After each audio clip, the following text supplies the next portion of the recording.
Hello, and welcome to In the Ring with Alex Taylor. Today is a different episode. It is just me today. We are currently all snowed in, so I figured why not have a little bit of a solo episode today and tell y'all my story and thoughts.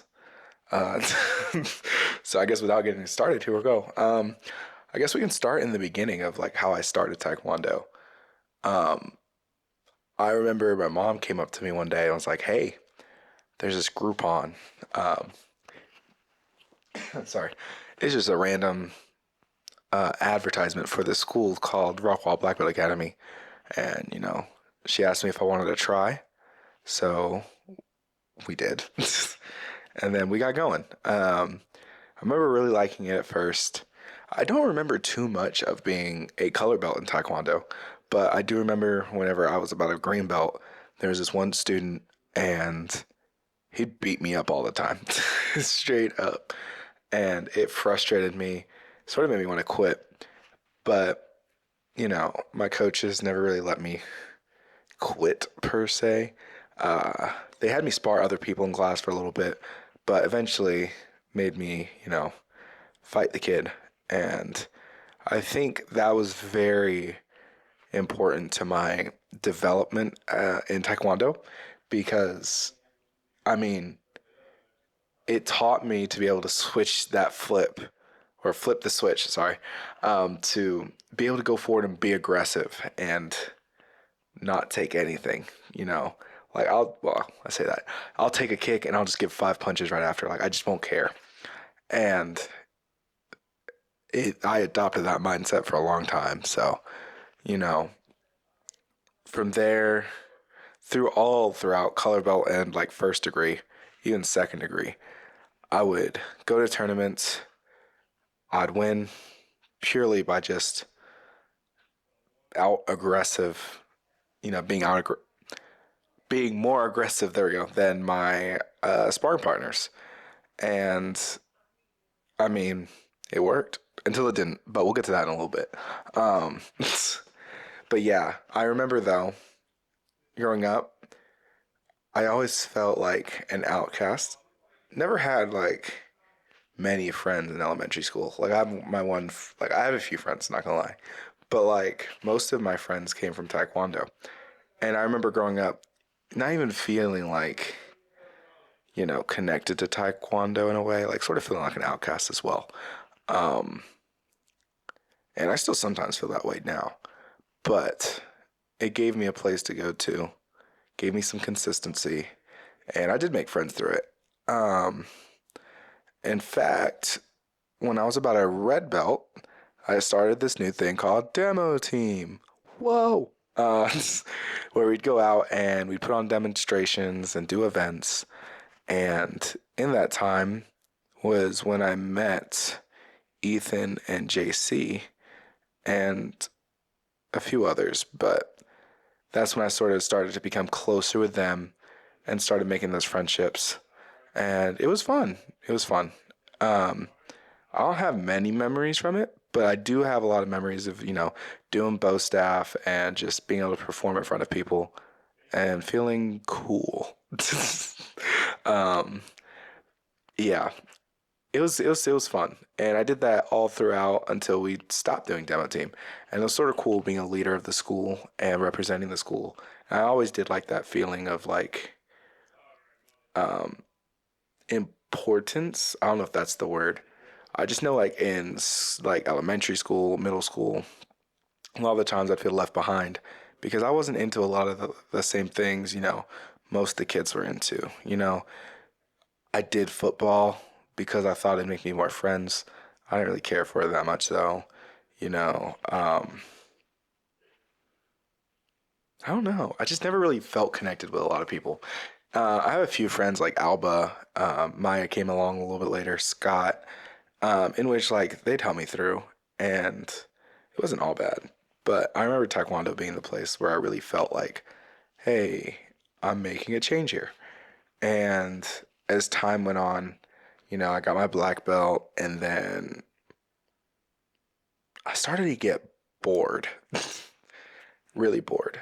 Um, you know, you can only do the same thing so many times. And also, when you're being so successful at the same time, that also can be boring. At this time, I was going into every tournament. I was winning first and first at every tournament. No one could challenge me. You know, my boss was putting me up in the 21 plus division when I was like 12. And, you know, of overcoming adversity is nothing to look down on. It's very tough to do it. But when you're that person and you keep overcoming adversity, I feel like, at least for me, and at least with this, I mean, I'm sure in different cases it can change, but for me, it just became repetitive and like it was just what I was supposed to do. So like I got enjoyment out of it for like a day. I wouldn't really care anymore. Um, which even to this day, I sort of still feel the same. Um, but I've learned to like manage it a little bit better. Um, but anyways, I'm rambling now. Uh, we were, what was I? Dude, where was I? Am I just like I'm not good at podcasts. Oh, overcoming adversity. Yeah, over the at this time, we were winning a lot, and then I started doing green collar stuff. For those who don't know what that means, is I started teaching a little bit, and then I enjoyed that. But again, that just became part of the routine that I just started to hate. And I can win at all these pod tournaments, I can win at all these nationals tournaments, but if there's nothing bigger, then I've already done it all, type thing. And then I got an opportunity to go to England for the first time in 2019. And now, up to this moment, I'd never really had anyone who challenged me. Um, but then we had a practice, and David Perlman was there, who was on a previous podcast. And at first, it was the same thing. Um, but he was also rusty. And then as he started working with Pal and getting back into the swing of things, he became the biggest challenge in sparring that I had. Um, Very tricky because at this time, you got to remember I'm just going forward and being more aggressive than all of my opponents. And this is the first time I'm having someone move a lot and countering me, and it would frustrate me. And you know, it just frustrated me. But also at this time too, we were going to England, and David was really the only person that I didn't work against, so I didn't really care that much. Um, then we go to England. I won a lot. I sound like I'm being cocky. I'm really not. I'm trying not. I don't want to sound cocky. I won 5 golds, 2 bronzes, and then came home and I was like, dude, I'm the champ. I'm him. And then I got back into that routine. But I love that feeling of going overseas, fighting people who, I had no clue of their existence before. And it was just cool, hopping on an airplane to go do this and just that team camaraderie that we all had. I mean, that was also a time in which when we were in England, JC and I got closer because, she was always ahead of me, like age wise. I mean, she'll always be ahead of me age wise, but she was older than me. She started before me, but there, we started to become friends, started to hang out a little bit, and then getting back, I did fall back into the routine, but I didn't want to quit as much because like I've made these connections now, and it was also at a time where I was starting high school, and then my boss had me come teach one day, had me come help with the Parents Night Out event, and then I was a employee there, and um, which young me was balling over here. I was like, yeah, I'm getting paid. I'm hold on, sorry, I'm gonna cut this out.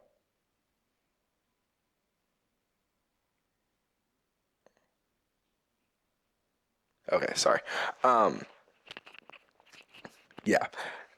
Anyways, so I start teaching, and then teaching could only do so much for me, especially back then when I was just pad holding and stuff and helping out. Um, then Mr. Powell came to David and I, and we're like, hey, we got these opportunities to go do ITF stuff over here. Let's get training. And so David, me, Pal, we were all training a lot, and it was so cool. Um, Training for something in which like you're the only ones at the school. Um, and now it's like David's like a brother now because we went through all of this training together. But this is also 2019, and our tournaments were in 2020, and then COVID came. Um, we were training a lot for a tournament in Slovenia, and dude, that just crushed me whenever it all got canceled. Because like we were working so hard, the things that I've been training for, just taken like that. So I had to chill at home, and I did not like COVID. I mean, I played a lot of video games, and at the time, I didn't realize how much damage it really did to me. But I think looking back on it now, I'm a lot more antisocial now, and I think it's because of that. Because I didn't talk to anyone for a while, and I'm also an only child, so like it was really just me and my homies online. But like, I don't know. I don't know if I want to say lost of confidence, but that's for a different podcast. Um, we we got back in, um, and then 2021 we were gonna do another. No, yes, I don't know. Either way, when we got back, we started training some more because apparently there was going to be one in Mexico City first, but then that got canceled again. So in 2021, David and I ended up going to an ITF tournament in Florida, which was also half an open tournament. So it was like an open tournament on one side of this hotel and an ITF tournament on the other. So we decided to do both. I enjoyed it. I'm not a big open tournament type of person. No hate on it. I can respect it. I just don't like how there's like no I'm not gonna say there's no technique. It's just a different style of fighting that I'm not, all for. I also don't really like point sparring in the first place. So, um, but what I did teach me was the open tournament was right before the regular or before the ITF tournament. So I competed in the open one, and I got like second or something. And I got to the ITF one, and I was the most relaxed I've ever been in a sparring match. And I ended up winning my ITF tournament, and that was cool. And it taught me to spar before my tournaments. It also taught me that I can achieve my goals. But like, it's a new tactic I got now.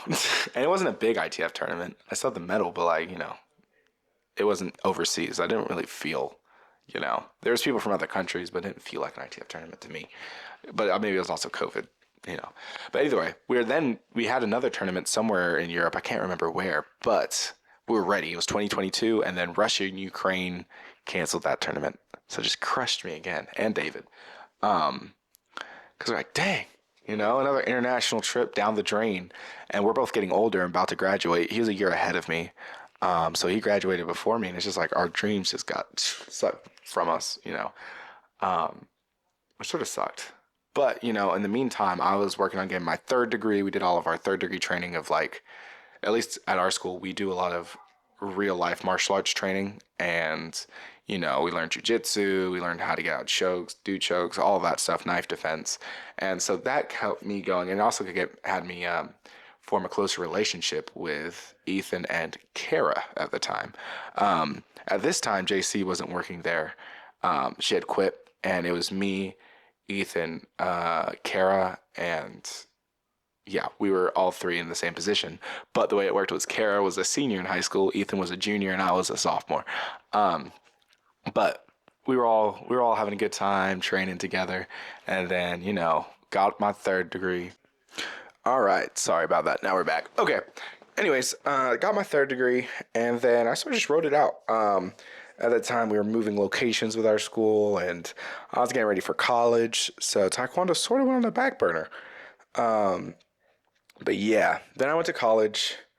That'll be a whole nother podcast. But while I was there, I was going with my roommate, Jordan. He did Tung Sudo, and we'd go and train.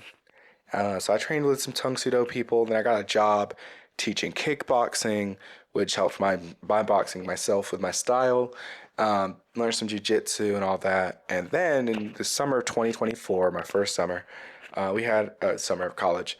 We ended up going to England for another England tournament. David was there, so we were able to reunite, and it was just cool to be able to get my love for Taekwondo back and go overseas, push myself again, and yeah, I really enjoyed that trip. Um, I preferred the first England trip. I cannot lie. It just felt a little bit more grand, but also I was a bit younger, so I don't know if that had anything to do with it. But this time it was cool. It was just like a glorified nationals, but I enjoyed it. And we got back, and then I hear about Argentina in 2025. So I ended up going back to college, but it was my last semester at Texas State, and I ended up coming back home because I wanted to give Argentina everything I got because it was an ITF tournament. So really started training and taking my health seriously. I don't think I've ever trained so hard for something and like not eating anything, stuck to a strict diet, strict workout regimen, and it was tough, man. I mean, but it was worth it. You know, I enjoyed being on the team, and you know, I don't know. I enjoy having people around me, like a team that we're all working towards something. Um, but this last year, I really felt like I was becoming a role model more, which is strange because it's something I've never asked for. And I'm not complaining about it. I mean, it's part of it. But doing that also means, you know, I've never been one to act bad, but it makes me double check everything I do, sort of. Because I want to be the best role model I can be. I don't want to, send people down bad roads, or be a bad example. Um, which the pressure can pile on because not only am I trying to be a role model like in life, but I say that like I've done a lot, but um, I'm trying to be a role model in my fighting. So whenever I fight now these tournaments, it has a little bit more pressure on me because as a kid, no one really cares. Like your family cares, um, but when you're representing the school and you have people cheer, like you have the whole arena cheering your name, and you got all your students watching you. There's nothing like it. It's my favorite feeling, and it adds pressure on because I want to be that Superman type, and so far so good I think. But then the first part of 2025, we went to Canada, and that has ended up being the best trip I've ever went on for other reasons. But it was fun. We went there. It was cool being out of the country again, going to Canada. I love Canada. Um, I'm going back there again in like 3 months. And while we were there, I was there with Ethan, JC, Powell was there, our other teammates. Not all of them were there, but some of them were there. And yeah, I didn't really feel like I did much. I did get to judge there. They did have me judge. I was judging ITF tournaments, and my pattern improved there. Sparring though, it was a bit like what? Because I really only ended up sparring like I sparred one kid from Canada, and then I sparred Ethan, and then I won, and then I beat Aiden, and then I won. Which I was like, I just flew all this way to fight two Americans. But it's all good. I did meet someone there, so worth it. Uh, but then we came back, and it was just a year of training, man. We were going outside of the state or to like down 5 hours south to Houston, and like at least once a month, and then doing all these extra trainings.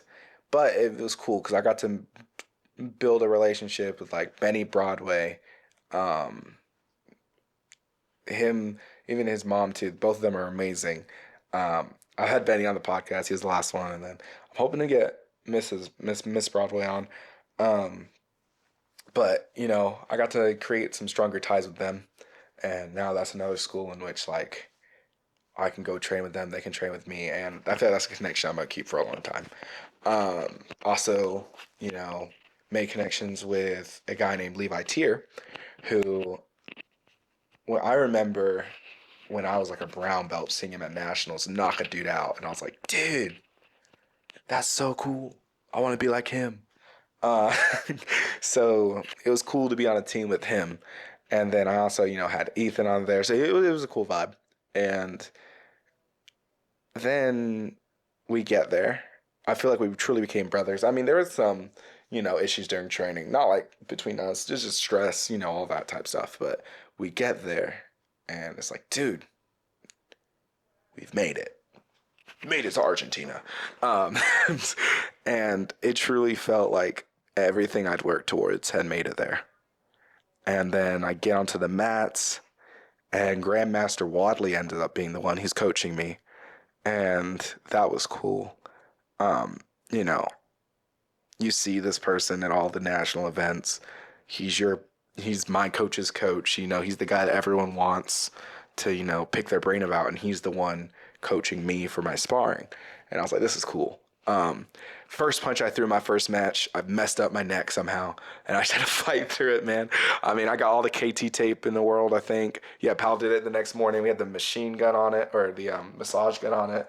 Dude, it was rough, but I ended up winning both of my first two matches, moving around, sparring like David. I stole his game plans. Um, and then the next morning, we made it to the championship rounds. And I mean, it was so cool to be there. I ended up getting second. I lost in overtime in my last match. Um, but I'm really proud of how I did. Um, I'm not going to sit up here and be like, or give off any excuses for losing because, I lost, whatever. Um, but it was super cool. And now I know what to fix. And I finally feel like I'm hitting my prime with Taekwondo. There's been times in life in which I've been like, I'm going to quit this. But right now, I don't know. I feel like I'm in such a flow state with it that I don't know. I almost feel unstoppable right now. I mean, I'm, I'm, my cardio's gotten to a point where I've always wanted it to be.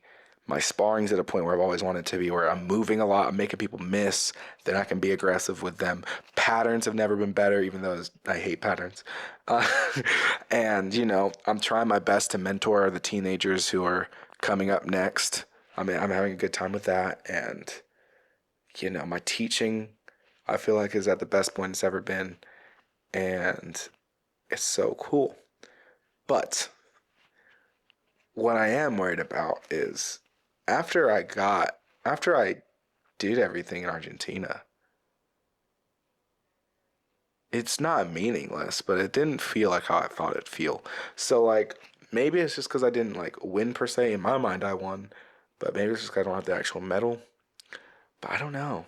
Um, Maybe it's because like we did our team fights, and Powell put me out there in the overtime to try and win the match, and I ended up losing that. And I felt bad. I felt like I let the team down. So maybe those are the reasons. But I mean, like I'm motivated for Italy. I really am. But I'm not holding my breath anymore for a tournament to like tell me that I've succeeded. Um, I don't know what will bring me that feeling. Like I've had the feeling of succeeding, but I don't necessarily feel like I've succeeded. So I don't know. I don't know how I'll get to that feeling, if or even if I will. But I do feel like I am in a good spot for Italy, and then Spain the next year. So now it is currently January 2026, and we got a tournament in 3 months. So I'm really about to start to hit the ground training. I've been, in the gym frequently recently and like watching my diet for the most part, but I'm gonna really lock in for Canada. Probably take the rest of May off, and then June through October be locked in for Italy. Um, yeah, and I'm gonna keep up with this podcast. I'm really enjoying this podcast. Um, Even if today's a solo episode, I think at least for me it's good because it's teaching me how to talk more. Um, I'm having fun, hearing stories that I've never heard with my friends, and I cannot wait. I'm hoping to do one a week this year. I've talked to a few cool guests to hopefully get on soon, and yeah. So I hope you enjoyed this episode. I know it's a bit different, bit of a shorter episode too, I think. But yeah, if you liked it, let me know. And next week, I think we'll have a guest back on.